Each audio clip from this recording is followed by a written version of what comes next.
Bonjour tout le monde, j'espère que vous allez bien. On me demande souvent, Marie, qu'est-ce que ça fait un coach de vie?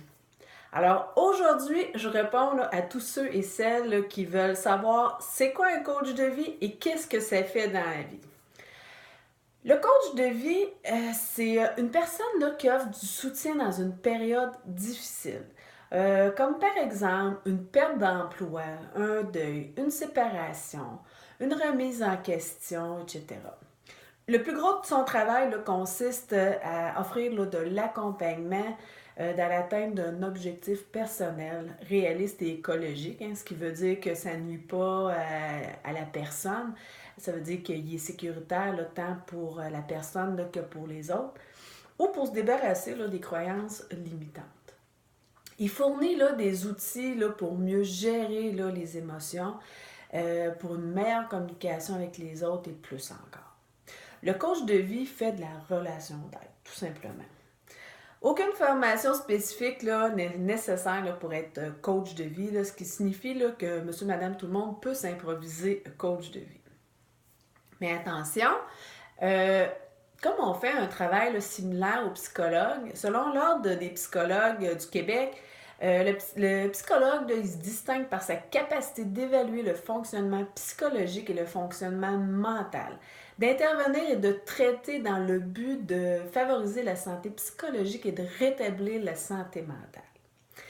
Depuis le 19 juin 2009, il y a un projet de loi, la loi 21, qui a été mis en place. En résumé, ce que ça dit, c'est que les psychologues et certains professionnels, c'est les seules personnes qui, puis il faut qu'ils fassent partie d'un ordre professionnel, qui ont le droit de faire de la psychothérapie. Mais parmi les interventions qui sont considérées comme faisant partie, ne faisant pas partie d'une psychothérapie, même si elles s'en approchent quand même beaucoup, et qui peuvent être pratiquées par un coach de vie ou n'importe quel autre intervenant, il y en a 8. La première, c'est la rencontre d'accompagnement. C'est des rencontres régulières et individuelles qui permettent à la personne de s'exprimer sur ses difficultés. Le consultant ou le coach peut aussi donner des conseils ou lui faire des recommandations. La deuxième, c'est l'intervention de soutien. Ça se fait toujours lors de rencontres régulières et individuelles. L'intervention de soutien vise à soutenir la personne dans le but de maintenir ou de renforcer des acquis et des stratégies d'adaptation en faisant ressortir les forces et les ressources de la personne.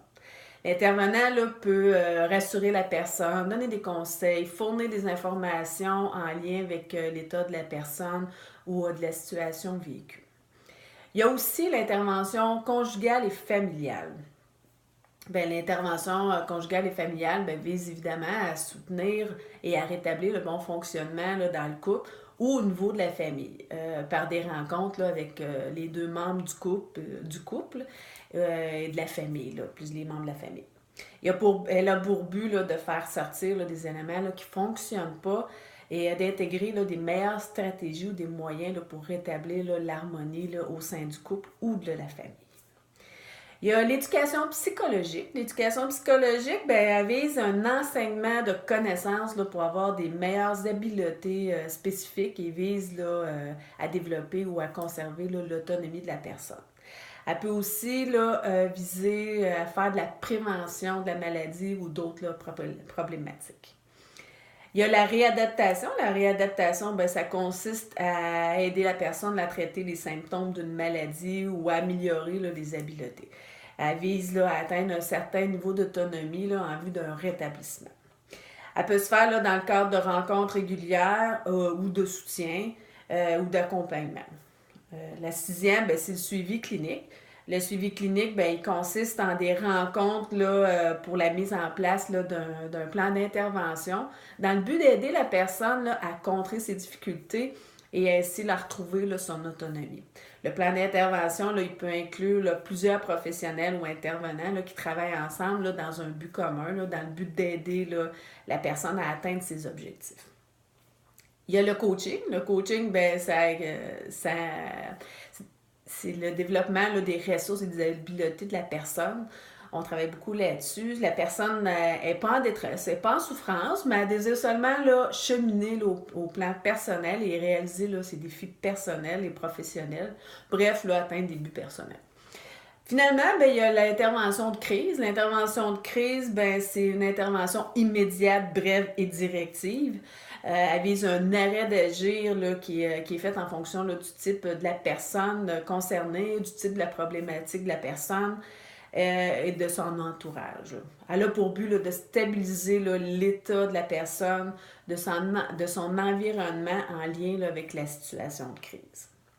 Et voilà, vous savez maintenant c'est quoi un coach de vie et qu'est-ce que ça fait dans la vie. Si vous désirez en apprendre plus sur les services là, de coaching que j'offre, les approches que j'utilise, ben, je vous invite à visiter mon site au www.relationaide.net. Sur ce, je vous souhaite une excellente journée et au plaisir de vous voir.